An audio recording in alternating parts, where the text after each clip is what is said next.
El velorio maldito. Tenía 16 años en el verano de 1993 cuando mis padres y yo emprendimos un viaje hacia un rincón apartado de México, un lugar llamado Hierro Negro, enclavado en un territorio montañoso y azotado con frecuencia por lluvias torrenciales. Mis abuelos habían vivido ahí durante años, y aunque la población entera no llegaba a 1 millar de habitantes, las pocas veces que yo había visitado aquella región la recordaba por su tranquilidad y por las historias antiguas que la gente compartía alrededor del fuego al caer la noche. Decían que en Hierro Negro se habían presenciado hechos inexplicables, sucesos que se volvieron leyendas y que pocos se atrevían a mencionar en voz alta. Yo, por mi parte, iba con la emoción de ver a mis familiares y con la curiosidad típica de mi edad por todo aquello que sonara a misterio o a posible relato de terror. El viaje en auto desde la ciudad duró medio día. Al llegar, noté que el entorno se sentía más silencioso de lo habitual. Había casas de adobe dispersas, techos de teja añeja y perros famélicos que se movían con cautela por las calles de terracería. Una bruma densa cubría los cerros y el aire era húmedo y casi helado, aunque estábamos a mitad de año. Mis padres no tardaron en explicarme que nuestra visita coincidía con una noticia funesta. Un familiar lejano, alguien del lado de mi abuelo materno, había fallecido de manera repentina y la familia estaba de luto. No estaba del todo claro si el occiso era un primo o el tío de mi madre, o una relación más complicada. En esos pueblos, las líneas de parentesco a menudo se enredan, pero lo importante era el momento delicado que se vivía. Recuerdo que esa misma tarde, apenas acomodamos nuestras maletas y saludamos a mis abuelos, mis padres me hicieron saber que iríamos a dar el pésame a la familia del difunto. A mí me incomodaban los funerales. Eran escenarios sombríos donde el ambiente se saturaba de dolor y de extraña energía, pero no tenía opción de quedarme atrás. Acompañé a mis padres con el corazón apretado y una curiosidad que me retorcía el estómago. Temía encontrarme cara a cara con un ataúd abierto o con rostros deshechos por la pena, situaciones que me resultaban demasiado incómodas para soportar a mi edad. La casa donde velarían al difunto se ubicaba en la parte más antigua del pueblo, casi al pie de un peñasco. Al aproximarnos, notamos gran cantidad de personas en la entrada. El velorio se llevaba a cabo en un patio amplio cubierto con una lona sucia que apenas protegía de la llovizna intermitente. Había macetas volcadas en las esquinas, lámparas de petróleo distribuidas sobre mesas improvisadas y un silencio raro, como si la gente murmurara apenas por compromiso. El ataúd, por su parte, me impresionó. No tenía la tapa puesta, solo la estructura de madera que formaba las paredes y la base. Podía verse por completo el cuerpo del hombre, de unos 40 y tantos años, con un rostro hinchado y un color cenizo que me revolvía el estómago. Nunca había presenciado a un muerto tan cerca, y menos con el rostro expuesto de esa manera.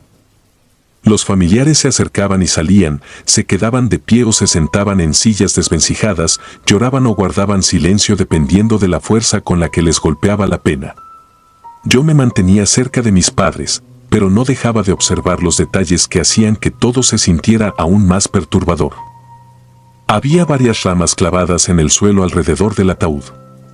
En la punta de cada rama colgaban figuras retorcidas, hechas con hojas secas y amarradas con cordeles de fibras vegetales. Parecían talismanes o símbolos extraños que no podía descifrar.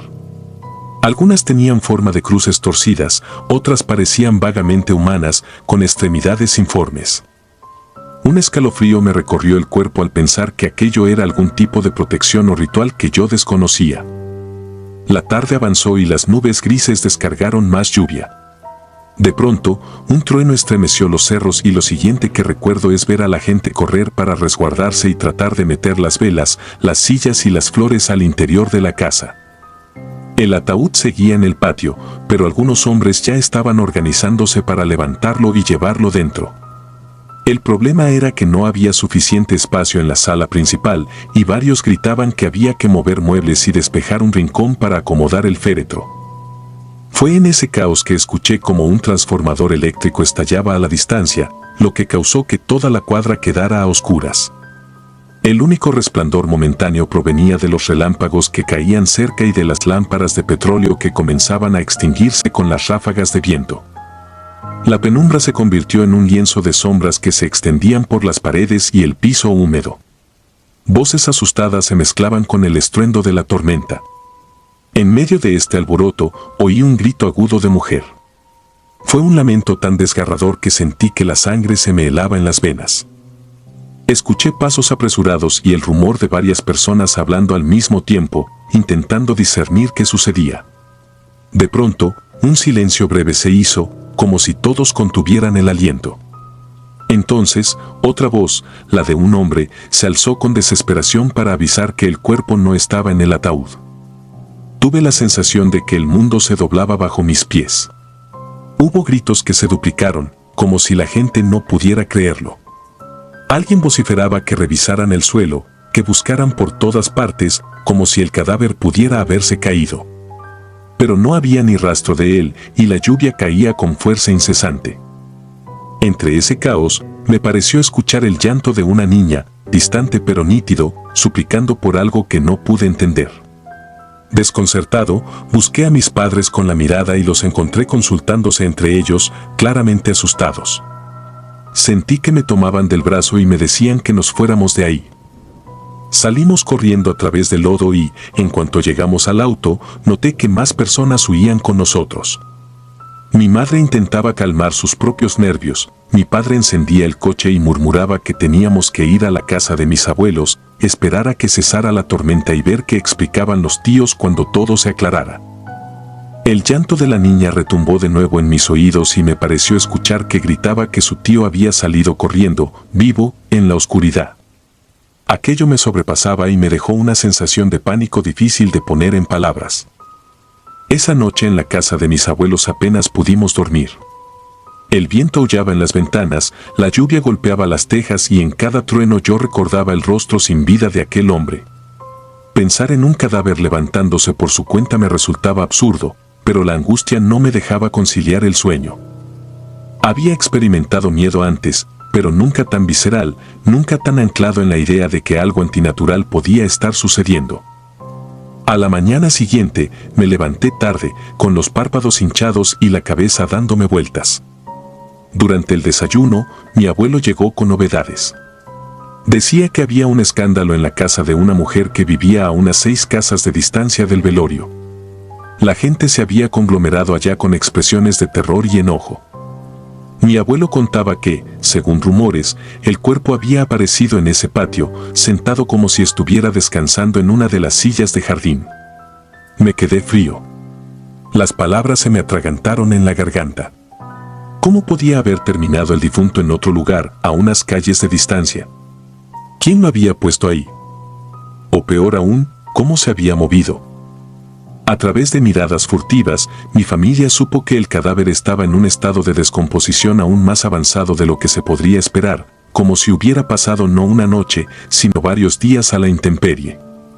Parecía que la humedad y la lluvia lo habían acelerado todo, volviendo la escena aún más macabra.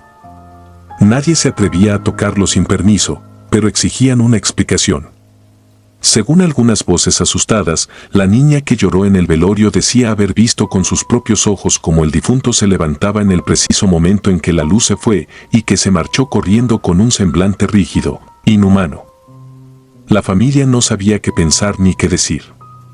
Por un lado, había gente que sospechaba que todo era obra de algún enfermo que había querido asustarlos o que movió el cadáver con propósitos retorcidos.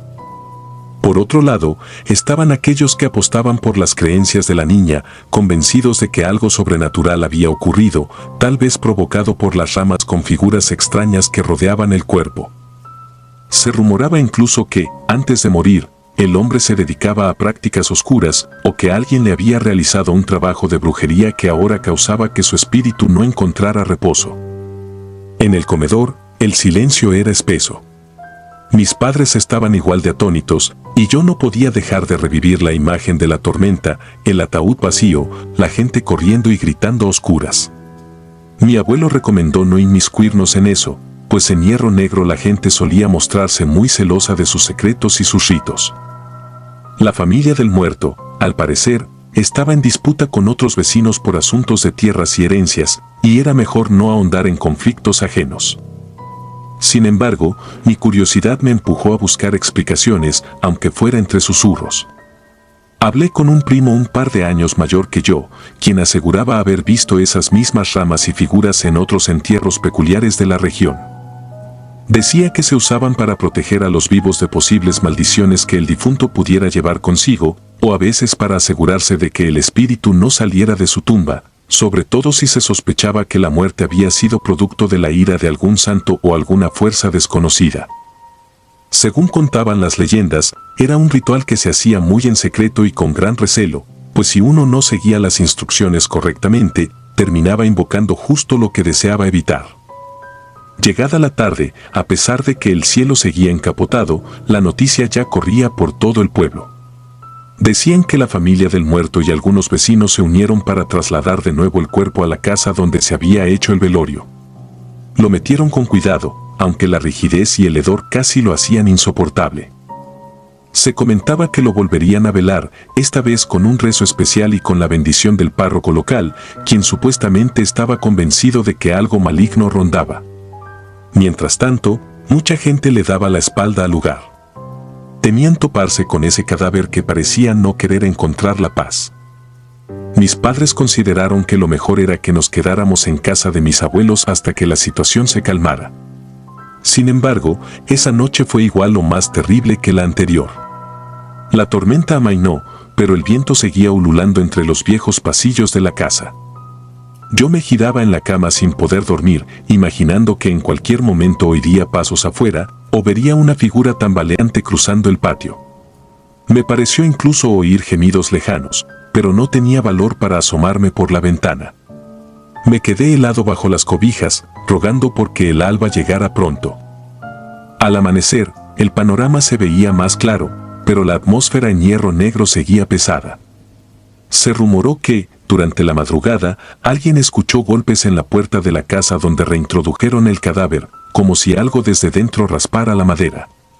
Otros aseguraban que eran ruidos del viento. Nadie sabía a quién creer. Finalmente, cerca del mediodía, mi abuelo nos confirmó que la familia había decidido enterrar al fin al difunto esa misma tarde, en una ceremonia discreta, para poner fin a tanto caos y rumores. Yo no fui testigo de ese entierro, mis padres no lo permitieron. Preferían mantenerme lejos de todo, argumentando que ya había sido demasiado trauma para mí.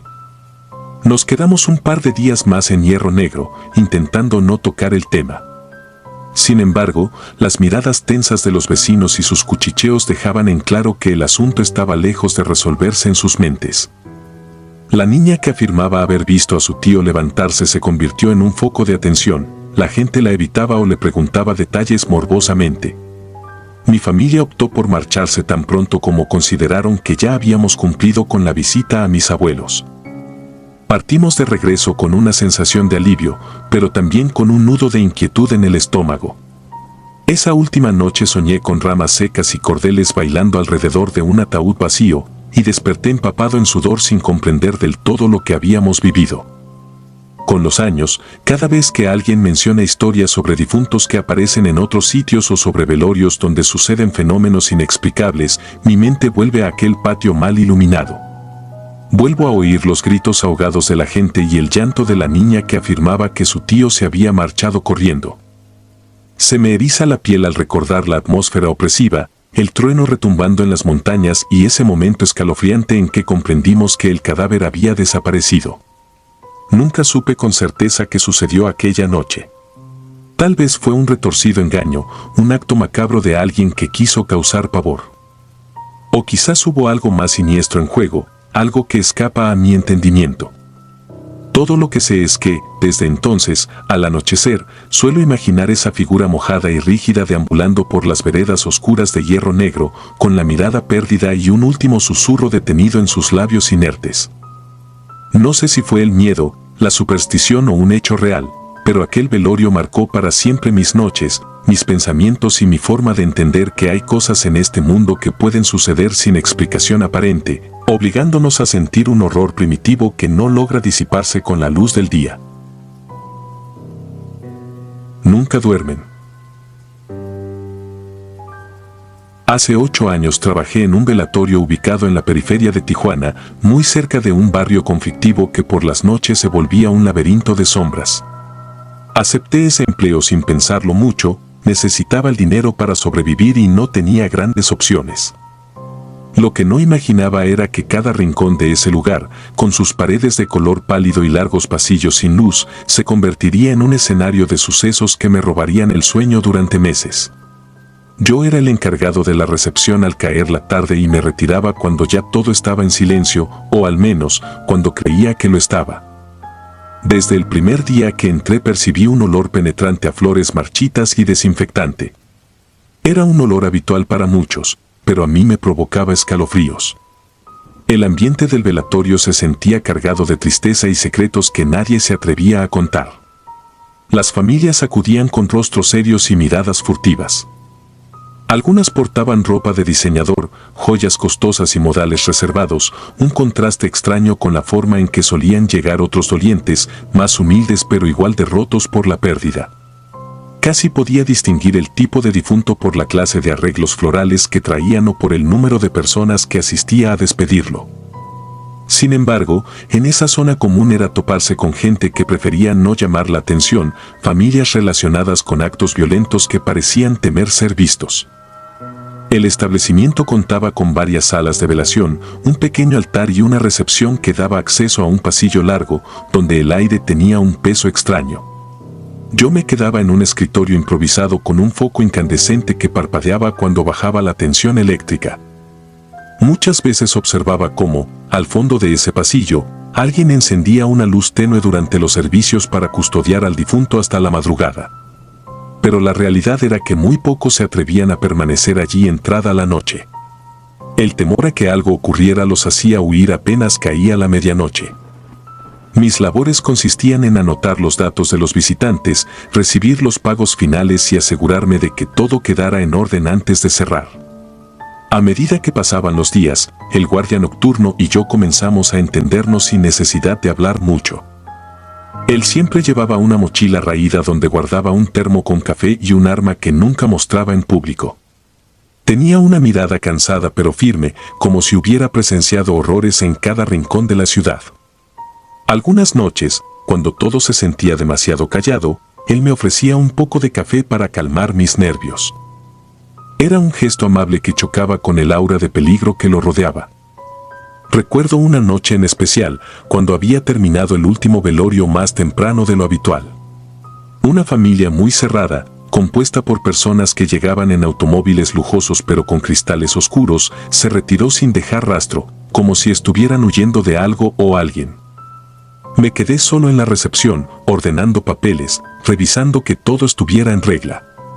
El guardia me hizo una seña con la cabeza desde la puerta principal y me dijo que era hora de hacer la ronda final. Apagué las luces de la recepción para ahorrar energía y nos internamos en el corredor.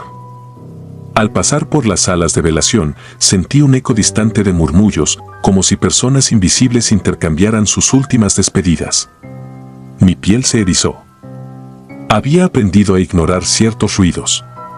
Pensaba que podrían ser solo corrientes de aire colándose por la estructura antigua o quizá algún radio encendido en la habitación del servicio de limpieza. Pero esa noche fue distinto. Pasamos junto a la sala 2, donde habían velado al difunto de la familia misteriosa. Todo estaba en penumbra.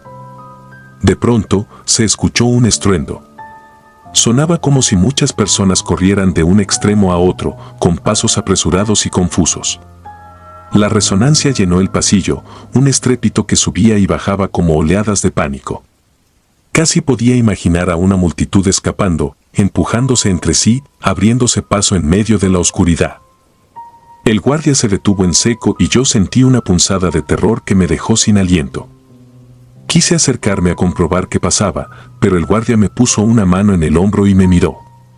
Su mirada no era de extrañeza, sino de algo más profundo, como si supiera exactamente de qué se trataba.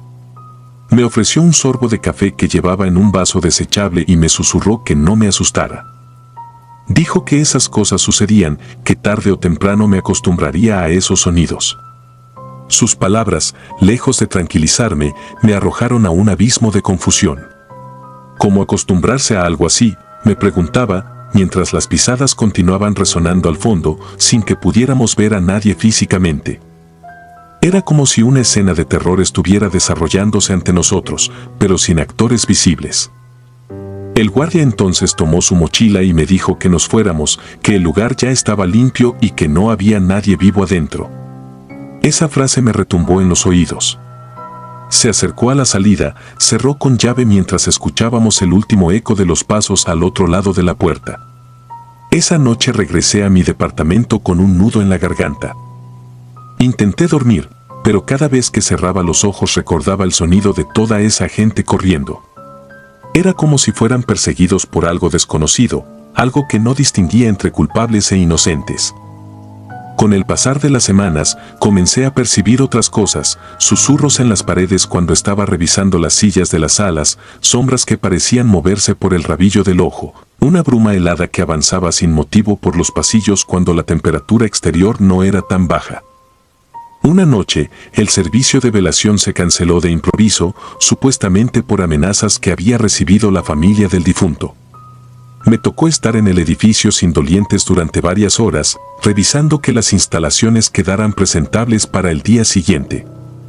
El guardia y yo hacíamos la rutina de siempre, pero el silencio era tal que podíamos oír hasta el zumbido de las lámparas de neón.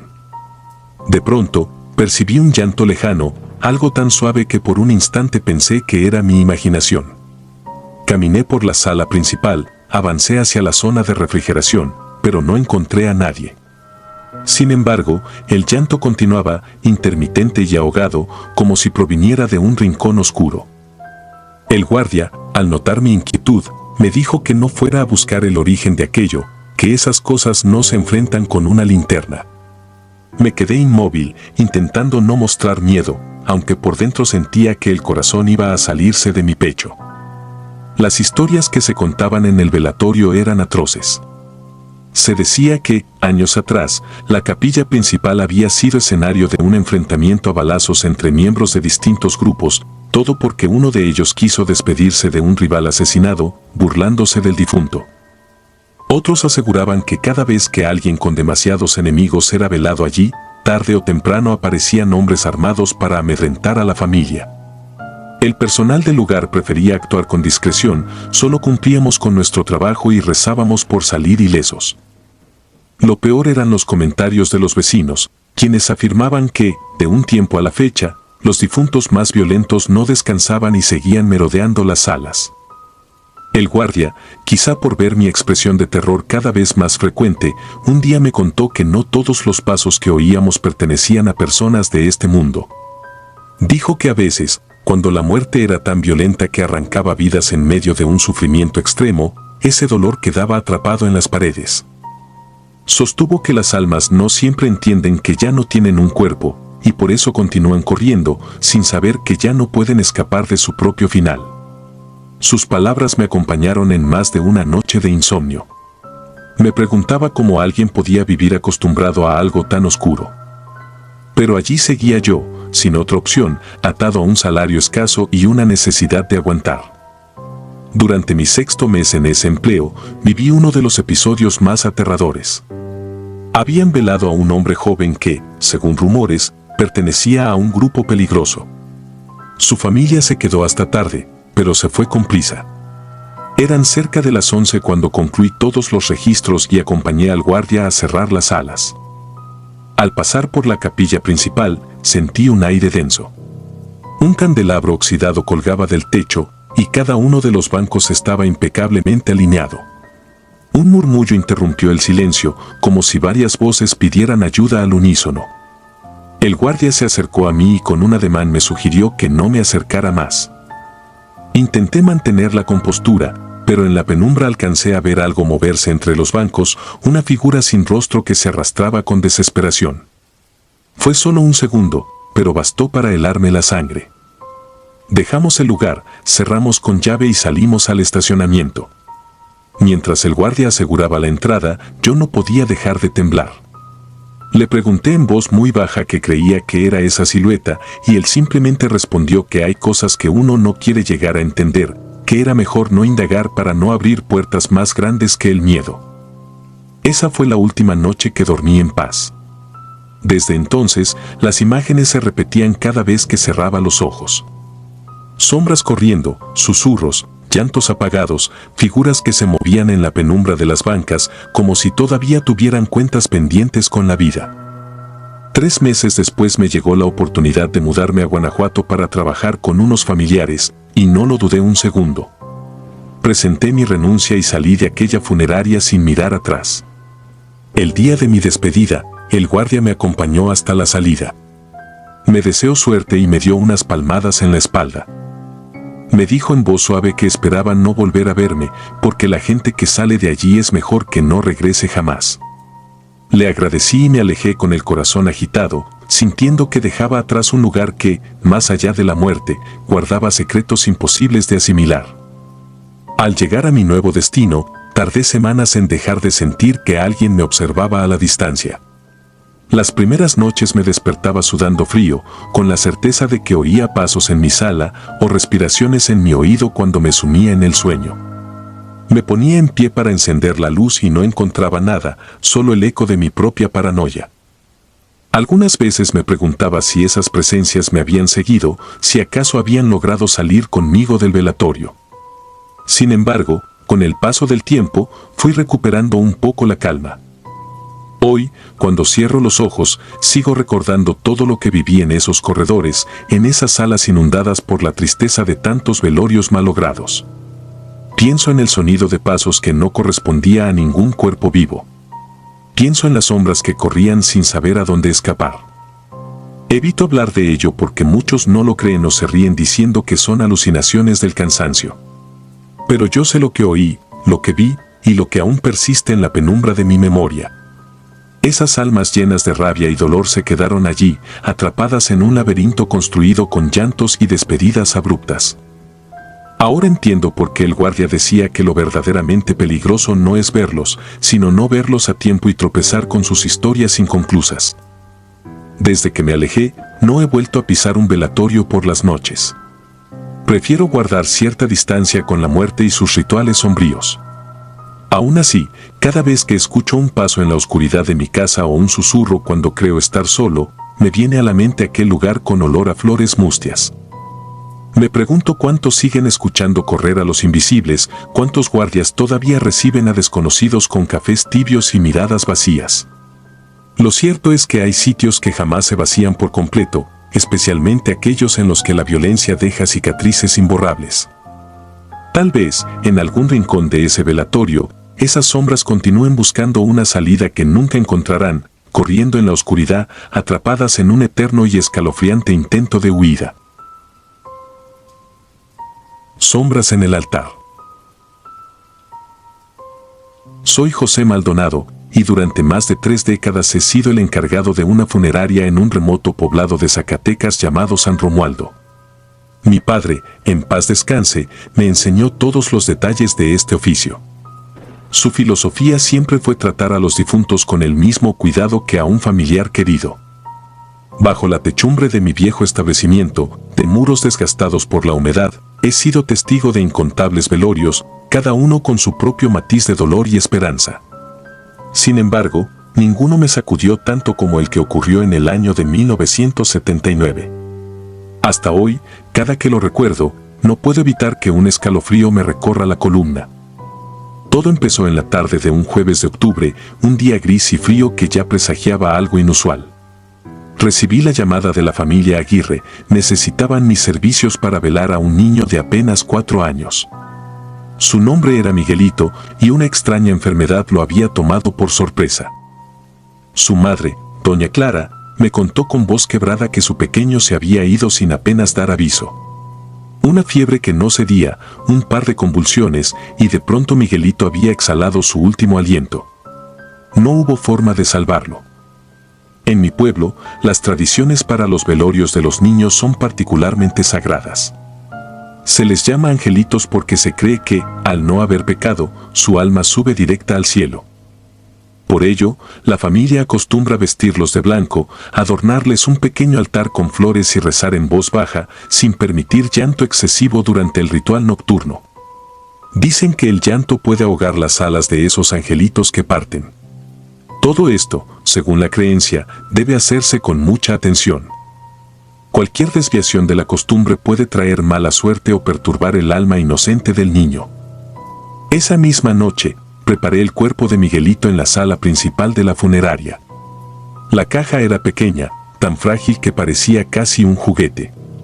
Lo vestí con un ropón blanco y arreglé su cabello con delicadeza. Para adornarlo, coloqué pétalos de rosa blanca a su alrededor, veladoras de cera pura y pequeños ángeles de cerámica que doña Clara me había entregado.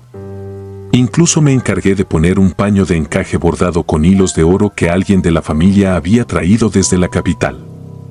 Cuando terminé, percibí un silencio demasiado denso en la sala, como si el aire mismo estuviera conteniendo la respiración. La gente del pueblo comenzó a llegar conforme caía la noche. Primero entraron los abuelos del niño, callados, con el rostro surcado por la congoja, pero con los ojos secos. Después aparecieron las vecinas más cercanas, cargando flores y veladoras, acomodándolas alrededor del féretro. Otros familiares trajeron pan y café. Las tazas humeaban sobre una mesa improvisada a un costado y el aroma invadía cada rincón del local. Parecía un velorio como muchos otros, hasta que reparé en un detalle que me puso la piel de gallina, la expresión en el rostro de Miguelito. Apenas lo había dejado con la boca cerrada y un semblante pacífico, mas esa noche, los labios del niño se veían ligeramente arqueados en algo parecido a una sonrisa. Me acerqué a la caja para verificar que no fuese un error de mi memoria o un efecto de la iluminación, pero no. Claramente notaba una pequeña curvatura. Traté de calmarme diciéndome que, a veces, los músculos se relajan con ciertos cambios post-mortem. Así que no hice ningún comentario al respecto. Sin embargo, sentí un nudo extraño en la garganta. La tradición mandaba empezar el rezo del rosario hacia la medianoche. A esa hora, se decía, los espíritus benignos podían acercarse para acompañar al difunto en su último adiós. Como coordinador del velorio, encendí más velas para disipar la penumbra del salón. El murmullo de las oraciones resonaba en las paredes. Las familias rezaban con devoción, casi en susurros, y el ambiente se tornó tan denso que apenas podía distinguir los rostros de quienes estaban cerca del ataúd. Fue en ese instante que presencié algo que jamás había visto. Las velas alrededor del féretro de Miguelito comenzaron a parpadear de manera errática. No era un temblor normal, como cuando una corriente de aire cruza la habitación. Parecía más bien como si una fuerza invisible estuviera soplando de forma intermitente, jugando con las llamas. Busqué alguna rendija o ventana abierta y no encontré nada. Revisé las puertas y estaban bien aseguradas. Aún así, las velas seguían vibrando de un modo antinatural. Quise mantener la compostura, pues tenía enfrente a la familia de Aguirre rezando con ojos tristes. Pero la incomodidad me superó. Me acerqué a la madre de Miguelito y alcancé a decirle, en voz baja, que revisaría la parte trasera de la funeraria por si algo estuviese mal con la corriente eléctrica o con las paredes que, en época de lluvia, a veces dejan pasar el viento. Sin mucha convicción, ella asintió y continuó con el rosario. Recorrí el pasillo hacia el cuarto de herramientas y me quedé inmóvil al oír un ruido peculiar. Era un tintineo muy suave, como si una campanilla pequeña repicara en la lejanía. Me detuve para escuchar con más claridad y constaté que sí, provenía de la sala principal, como si algo o alguien estuviese sacudiendo pequeñas campanas. Apreté los dientes y regresé de inmediato. Al entrar, sentí un olor embriagador, mezcla de flores frescas y pan dulce recién sacado del horno. Lo primero que pensé fue que alguien había traído más ofrendas o que las vecinas, solícitas, habían horneado algo especial. Pero no vi a nadie con alimentos ni flores nuevas. El aroma flotaba con un matiz casi dulzón, impregnando cada respiración. Ese olor no era normal, no era el típico de las guirnaldas ni del café. Era algo más, algo que me trajo un breve recuerdo de la infancia, como si en algún momento yo hubiera percibido ese mismo rastro en otra situación muy distinta. Me acerqué a doña Clara, que se cubría la boca con un pañuelo bordado, y noté que también lo percibía. La mujer cerró los ojos, con cierta serenidad, y susurró algo ininteligible. No parecía asustada sino reconfortada. Pero yo, que he visto demasiadas cosas inexplicables, empecé a temblar sin razón aparente. Alrededor de las 3 de la madrugada, la atmósfera se volvió todavía más sofocante. Dicen en mi pueblo que a esa hora el velo entre este mundo y el otro se hace casi transparente. Y yo siempre he sido prudente con esas creencias, pues no me gusta afirmar nada que no pueda explicar. Pero esa noche noté que los murmullos del rosario se disiparon de pronto, como si todos se hubieran quedado sin voz. El tiempo pareció detenerse. De pronto, sucedió algo que jamás podré borrar de mi memoria. En el silencio más abrumador, oí el suave canto de un niño riendo, apenas audible, como si viniera de algún rincón oscuro de la sala. Busqué con la mirada a algún chico que se hubiera colado al velorio, pero los pocos niños de la familia dormían en un cuarto contiguo, atendidos por sus tías. El sonido se prolongó unos segundos más y luego desapareció. Un escalofrío me recorrió el cuerpo, y las manos me sudaron a tal punto que estuve a punto de dejar caer la linterna que traía. Quienes estábamos despiertos en ese momento intercambiamos miradas de estupor. Doña Clara se llevó una mano al pecho y contuvo un suspiro con una mezcla de miedo y alivio. Parecía creer que su hijo le enviaba una señal de que estaba bien. No obstante, mi experiencia me decía que algo extraño rondaba el lugar. Un presentimiento oscuro me agitó el corazón. Minutos después, cuando algunos decidieron dormitar sobre sillas viejas o en el suelo, me dispuse a vigilar el cuerpo de Miguelito. Me acerqué al féretro con sumo cuidado y vi, con absoluto horror, que sus ojos estaban ligeramente abiertos, casi imperceptibles, pero lo suficiente como para que distinguiera el brillo de sus pupilas. Di un paso atrás, sintiendo la sangre helarse en mis venas. Traté de calmarme, argumentando mentalmente que a veces, tras la muerte, los párpados pueden despegarse un poco debido a cambios en la rigidez del cuerpo. Sin embargo, la posición de sus manos, cruzadas sobre el pecho, también parecía haberse alterado un poco. No quise alarmar a nadie. Me tragué el susto y regresé a mi puesto, con la mente hecha un torbellino de conjeturas. Mientras las horas se deslizaban con lentitud, esa extraña fragancia dulce se intensificó, casi hasta marearme. Miré a mi alrededor y descubrí, con sorpresa, que las veladoras seguían consumiéndose sin el vaivén irregular de antes. Sin embargo, de la pared principal colgaba un viejo crucifijo de madera que siempre había estado muy fijo. Ahora pendía como si alguien lo hubiera girado levemente, un detalle que jamás antes había notado. Justo antes del amanecer, el canto de un gallo lejano marcó el final de la noche. En ese momento, varias personas se levantaron para recoger tazas vacías y renovar las flores marchitas. Fue entonces que una de las vecinas, doña Irene, soltó un grito y corrió hacia el ataúd. Se llevó las manos a la boca, aterrada. No sabía qué la había asustado tanto, pero al acercarme lo entendí. Miguelito volvía a tener los ojos cerrados y su rostro había regresado a la serenidad inicial, con la leve sonrisa que parecía dibujada por manos divinas. La reacción de la familia fue contradictoria. Algunos sintieron alivio, lo vieron como una confirmación de que el niño era un verdadero angelito que jugaba entre nosotros antes de partir.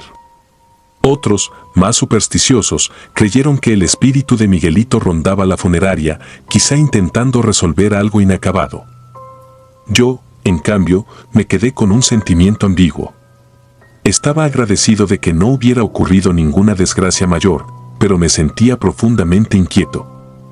Cuando salió el sol, nos preparamos para llevar el cuerpo al panteón local, tal como dictaba la costumbre. A la entrada de la funeraria, unos mariachis aficionados intentaban dar un toque menos lúgubre al cortejo. Sin embargo, la música sonaba triste. El féretro, de tan pequeño, parecía casi etéreo, y las flores blancas contrastaban con el polvo rojizo de los caminos de Zacatecas. Al llegar al cementerio, el cielo estaba despejado. El olor dulce que había impregnado la sala por horas se disipó al aire libre. El entierro se llevó a cabo con la solemnidad habitual y el llanto contenido de la madre, que, pese a la tradición, no pudo reprimir algún sollozo de vez en cuando. Clavé la mirada en la tierra removida y pensé en el rosario de la madrugada, en el tintineo, en la risa infantil y en los ojos abiertos de Miguelito. Me pregunté si todo aquello había sido producto de mi imaginación, pero sabía en el fondo que no. Cuando se concluyó la sepultura, doña Clara se me acercó y tomó mis manos con gentileza. Me dijo que jamás olvidaría la forma en que cuidé a su hijo y que sentía que Miguelito se había ido contento por el respeto con que lo tratamos. En su voz noté algo semejante a la paz. Sus palabras me conmovieron y, al mismo tiempo, me recordaron que, en estos casos, el límite entre lo mundano y lo sobrenatural puede llegar a ser estremecedoramente tenue. En los días posteriores, tuve pesadillas recurrentes. Me despertaba sudando frío, recordando vívidamente la sonrisa de Miguelito y la extraña sensación de ser observado en la penumbra de la funeraria. La gente del pueblo, al enterarse de los rumores, me hacía preguntas cargadas de curiosidad y superstición, pero yo evitaba dar detalles. No quería alimentar el morbo. Me limitaba a decir que el niño había tenido una velación tranquila y que su familia seguía fielmente los rituales. A partir de aquel suceso, cada vez que me toca preparar el velorio de un niño, no puedo evitar sentir un leve temblor en las manos. Revive mentalmente aquella noche y pongo especial cuidado en cada elemento, la ropa, las flores, las velas. Me aseguro de que no haya ninguna corriente de aire y reviso cada rincón para evitar eventos inexplicables. Aún así, por más que lo intente, a veces percibo un susurro, un perfume tenue que me transporta a esa madrugada de octubre. Aunque he intentado, no consigo olvidar por completo ese rostro sonriente que, a mi entender, era un gesto entre la paz y el misterio. Algunas personas dirán que fue una señal divina, otras creerán que la explicación es puramente científica. Yo, por mi parte, me limito a reconocer que hay cosas en este mundo que se escapan a nuestras certezas. Hoy, cada vez que llega un velorio infantil, enciendo las veladoras con cuidado especial y coloco las flores con devoción, preguntándome si, en alguna parte de la noche, oiré de nuevo el repique lejano de unas campanitas o la risa suave de un niño que ya no está entre nosotros. Quizá, en esa frontera difusa entre la vida y la muerte, los angelitos tengan un modo único de decirnos que están bien, que nos observan desde un lugar donde no existe el sufrimiento. No lo sé con seguridad, pero cada vez que advierto un leve parpadeo en las flamas o un aroma inusual, siento que, de algún modo, Miguelito sigue presente. Y ese presentimiento, tan aterrador como reconfortante, me ha enseñado que, a veces, los muertos no se marchan del todo. Se quedan revoloteando en los rincones oscuros de nuestras mentes y en los pliegues de nuestra memoria, como pequeños destellos de lo que fueron en vida. Así, una parte de mí vive con la certeza de que aquella noche se rompió el velo que separa los dos mundos y quedé marcado para siempre. Desde entonces, no he podido conciliar el sueño con la misma tranquilidad. Mi funeraria conserva ecos de aquel suceso, las paredes guardan susurros, el aire adopta esencias desconocidas y mis sueños se llenan de imágenes inquietantes. En más de una ocasión he pensado que tal vez estoy condenado a vivir con estas sombras, pero, al mismo tiempo, comprendo que es parte de mi oficio y de mi destino.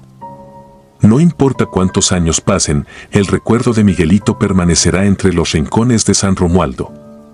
Cuando alguien menciona su nombre, el pueblo entero se estremece con una mezcla de piedad y pavor. Todos lo recuerdan como el niño de la sonrisa nocturna, aquel que, incluso en la muerte, mostró una alegría tan misteriosa que nos hizo creer que su alma había alcanzado un lugar mejor. Y así concluye mi relato, no con un final reconfortante, sino con la certeza de que hay historias que marcan a fuego el corazón. Aquel velorio de 1979 me enseñó que, en momentos de pérdida, la línea que separa la fe del terror se vuelve extremadamente frágil. Porque en ese último adiós, las puertas del más allá parecen entreabrirse, dejando escapar un atisbo de lo desconocido. Todavía hoy, si me acerco a la pared donde cuelga el crucifijo, siento que algo me observa, algo que no se ha ido del todo y que, tal vez, jamás se marchará. El último lamento. Comencé a trabajar en la funeraria Rosas Eternas a principios de 2012 en la ciudad de Monterrey. Apenas tenía 21 años y no llevaba ni 3 meses en el puesto. Estaba emocionado por haber conseguido un trabajo estable y, a la vez, nervioso por la naturaleza del lugar. Desde niño me habían dicho que los velorios eran espacios cargados de energía, que no todos podían soportar el ambiente y las historias lúgubres que se contaban a escondidas. Sin embargo, me consideraba lo bastante fuerte para enfrentar mis propios miedos. Tenía una necesidad imperiosa de demostrarme que podía con ese desafío, aunque no me imaginaba cuánto me costaría mantener la cordura luego de lo que me sucedió ahí. Las primeras semanas fueron relativamente tranquilas. Me encargaba de la limpieza de las salas, de acomodar las flores y de guiar a los familiares hasta la cafetería improvisada al fondo del pasillo. Aprendí rápido a reconocer el silencio pesado que inundaba los pasillos cuando había cuerpos en exhibición y me acostumbré a la mirada vidriosa y triste de las personas que llegaban a despedir a sus seres queridos. Aún así, conservaba cierta inocencia, cierta idea de que lo peor que podía pasar era tropezarme con una caja o derramar café mientras atendía a los dolientes en la madrugada. Lo sobrenatural parecía un mito que la gente contaba para asustar a los nuevos. Todo cambió durante uno de mis turnos nocturnos. Me había tocado quedarme hasta el amanecer, revisando que no faltara agua, que hubiera suficiente café caliente y que las salas estuvieran en orden. Ya me había acostumbrado a la soledad de aquellos pasillos a las 3 de la mañana e incluso a esa tenue luz amarilla que hacía las sombras más largas y siniestras. Sin embargo, esa noche percibí algo diferente desde que llegué. El aire se sentía más denso, como si costara trabajo respirar. Las luces parpadeaban con más frecuencia de lo habitual, aunque supuse que se debía a un problema eléctrico. No quería predisponerme a nada raro, así que me concentré en mi rutina, limpiando las mesas de la cafetería y acomodando las sillas en filas ordenadas. Me avisaron que tendríamos un servicio bastante discreto, una mujer de mediana edad, fallecida en circunstancias que no me aclararon. La familia aún no había llegado, y me pareció extraño, porque la hora estipulada para el velorio ya había comenzado. Entré a la sala de velación asignada para revisar si todo estaba en su sitio. El ataúd reposaba en el centro, rodeado de un par de arreglos florales y un escaso número de veladoras que iluminaban apenas el rostro pálido de la difunta. Se me erizó la piel al notar que, a pesar de ser un cuerpo en apariencia silencioso, parecía haber cierta tensión en el ambiente, como si algo estuviera a punto de romper la quietud. Sacudí la cabeza y salí rápido, recordándome que todo era fruto de mis nervios. Pasaron un par de horas y nadie apareció. Comencé a angustiarme porque sabía que, en ocasiones, los deudos se retrasaban, pero jamás había visto un retraso tan prolongado. Aún así, mi función era esperar. Justo cuando el reloj marcaba cerca de las 12 de la noche, vi a una mujer mayor vestida completamente de negro atravesar la puerta de la funeraria. Su rostro reflejaba un dolor profundo, una amargura que no supe describir con palabras. Avanzó con paso lento hacia la sala donde yacía el cuerpo sin que yo tuviera oportunidad de preguntar algo. Decidí que tal vez era un familiar cercano o una amiga íntima que prefería la discreción, así que la dejé pasar. Me mantuve cerca, ya que mi puesto estaba a unos metros, en la cafetería. No escuché nada, ni sollozos ni murmullos, simplemente el leve roce de sus zapatillas contra el piso. Minutos después, la mujer salió de la sala de velación con un gesto de congoja.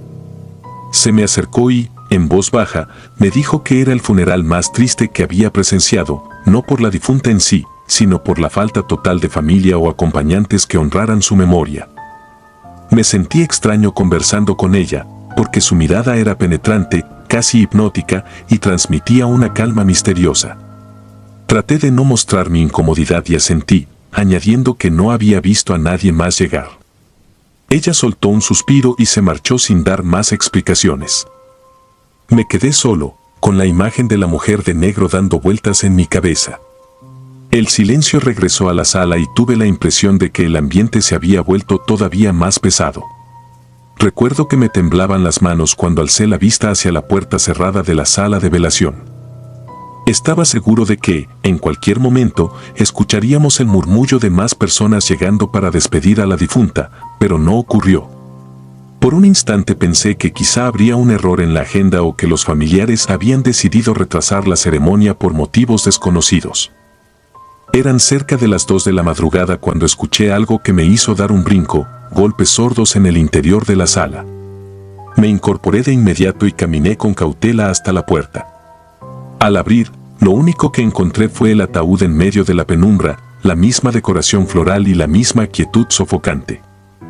Parecía imposible que alguien estuviera ahí dentro, moviendo cosas, cuando ni siquiera yo había visto entrar a nadie más después de la mujer de negro. Me alejé sintiendo un escalofrío recorrer mi columna vertebral. Tomé valor, respiré hondo y pensé en no perder la cabeza, pero la funeraria parecía tener planes distintos para mí. Traté de despejar mi mente y me entretuve preparando más café. Mientras revolvía el azúcar, escuché un arrastre de sillas proveniente de la misma sala. Era como si alguien estuviera cambiando de lugar los asientos, raspando las patas de metal contra el suelo. Mi corazón empezó a latir con fuerza. Tomé mi linterna y me dirigí otra vez hacia el origen del sonido. Para mi sorpresa, las sillas estaban perfectamente alineadas, no había nada fuera de lugar. La tensión se hacía insoportable y me costaba tragar saliva. Hasta ese momento, no me explicaba lo que estaba sucediendo. Intenté convencerme de que se trataba de alguna corriente de aire o de un problema en mi percepción, quizás ocasionado por el cansancio. Poco antes de las 3 de la mañana, el teléfono de la funeraria sonó, sobresaltándome. Atendí con voz temblorosa. Era uno de mis compañeros, avisándome que los familiares de la difunta llegarían pronto, que se habían demorado por problemas de transporte. Colgué intentando recuperar un poco de compostura.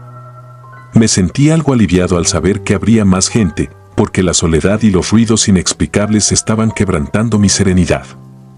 Pero ese alivio duró poco. Vi, a través de una de las ventanas que daban al pasillo, la figura de la mujer de negro otra vez, parada en la penumbra y observándome con un gesto serio. En cuanto crucé la mirada con ella, desapareció como si nunca hubiese estado ahí. Me quedé helado. Quise llamarle a mi compañero para explicarle lo que ocurría, pero me contuve. Me daba miedo que pensara que estaba exagerando o volviéndome paranoico. A eso de las 3:30 llegaron unas cuantas personas, todos vestidos con ropas oscuras y rostros apagados. Noté que su actitud era distante, casi indiferente al cuerpo que yacía en la sala. Algo en su forma de acercarse al ataúd resultaba frío, como si no hubiera cariño. Me invadió la curiosidad por saber cómo era la relación que tenían con la difunta. Sin embargo, yo no debía involucrarme en asuntos personales. Permanecí en mi rincón, con el café recién hecho, tratando de ignorar el hormigueo de ansiedad en mi estómago. Ellos se quedaron durante 1 hora, tal vez un poco más, hablando entre murmullos y cabeceando con gesto de resignación. En ningún momento comentaron nada sobre la ausencia inicial ni se interesaron por la mujer de negro. Cuando se marcharon, volví a quedarme solo en el pasillo. El reloj marcaba casi las 4 y las luces se sentían más tenues. Quería creer que al fin tendría una noche en calma, pero mi instinto me decía que algo todavía estaba por suceder. Efectivamente, pasados unos minutos, escuché un lamento provenir de la sala de velación. Era un gemido desgarrador, como el de alguien en agonía. Sentí un escalofrío recorrer mi cuerpo y mis manos empezaron a sudar. Respiré profundo y me armé de valor. Entré a la sala, decidido a comprobar la fuente de ese llanto, pero no hallé a nadie. Me pareció ver, por el rabillo del ojo, un leve movimiento en la tapa del ataúd. Retrocedí sin pensarlo y casi derramé la linterna de lo mucho que temblaba mi mano. El llanto se interrumpió de golpe. Luego escuché un ruido seco, como si algo o alguien estuviera rascando la madera desde dentro. Fue la gota que derramó el vaso. Salí de la sala con el corazón desbocado y corrí por el pasillo hasta la puerta trasera, buscando un poco de aire. Estaba completamente seguro de que lo que ocurría no podía explicarse con un simple "estás cansado" o "fue tu imaginación". Esa noche, la funeraria parecía viva, con intenciones de atormentar a quien se encontrara dentro. En un impulso desesperado, llamé a uno de mis compañeros para que me hiciera compañía, pero la señal era deficiente y no logré comunicarme. Más tarde, cuando el reloj rondaba las 5 de la mañana, me tranquilicé un poco y pensé en cumplir con mi deber.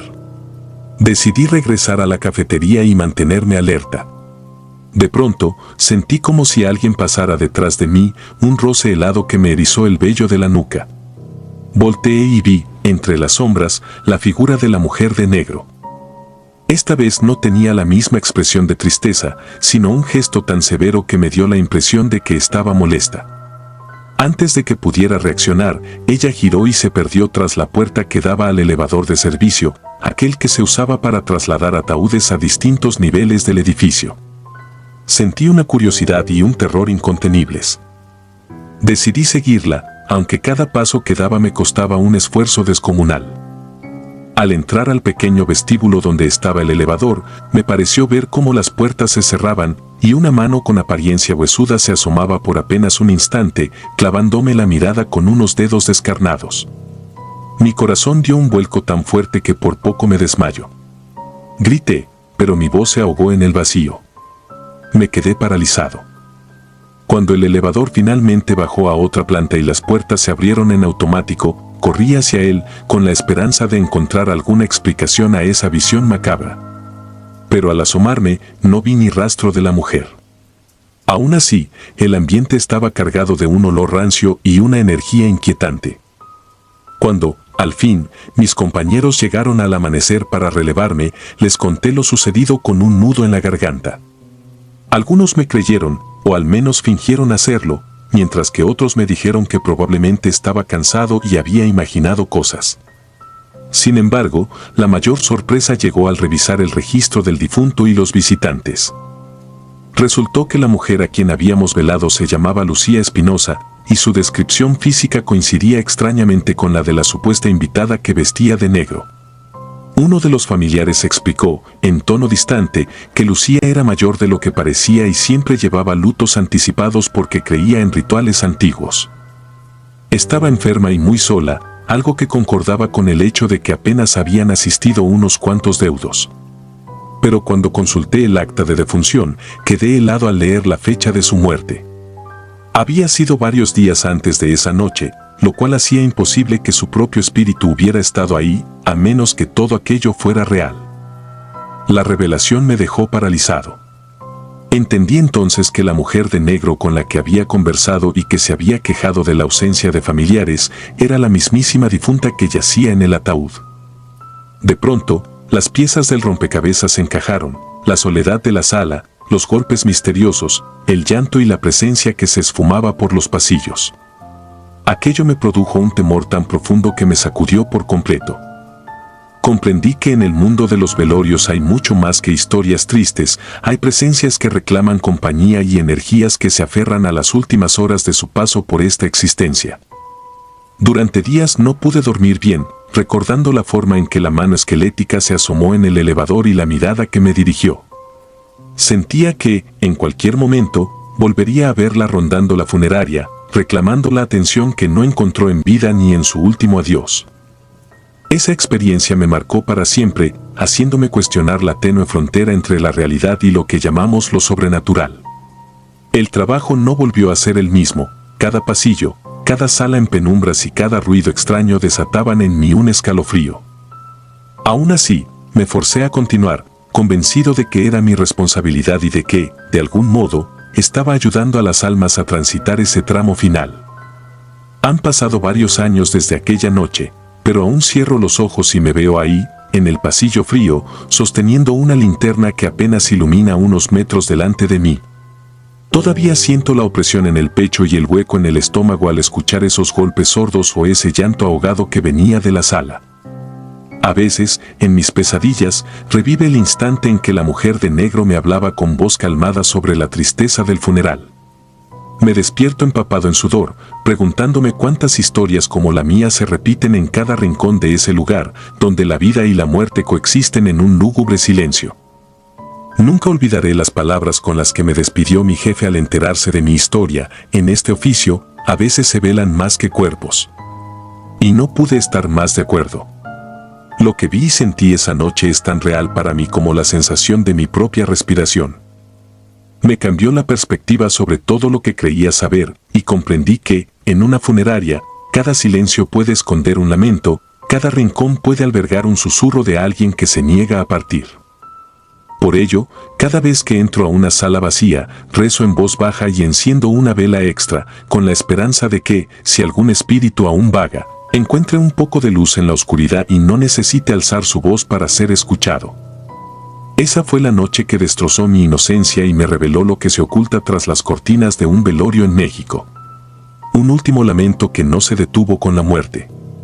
Un atisbo de un mundo que no comprendemos del todo, donde incluso la difunta puede regresar para presenciar su propia ausencia.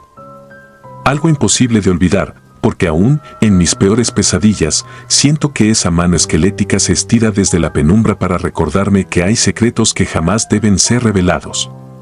Ni el tiempo, ni mis intentos de racionalizarlo, podrán borrarlo de mi memoria.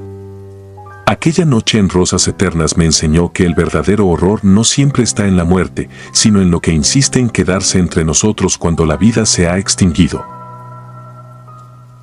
Si disfrutas de los relatos, te invitamos a apoyarnos con un like y un comentario, ya que eso nos ayuda muchísimo. Además, si aún no estás suscrito o suscrita, te animamos a formar parte de la comunidad del terror. Muchas gracias por escucharnos y por tu apoyo.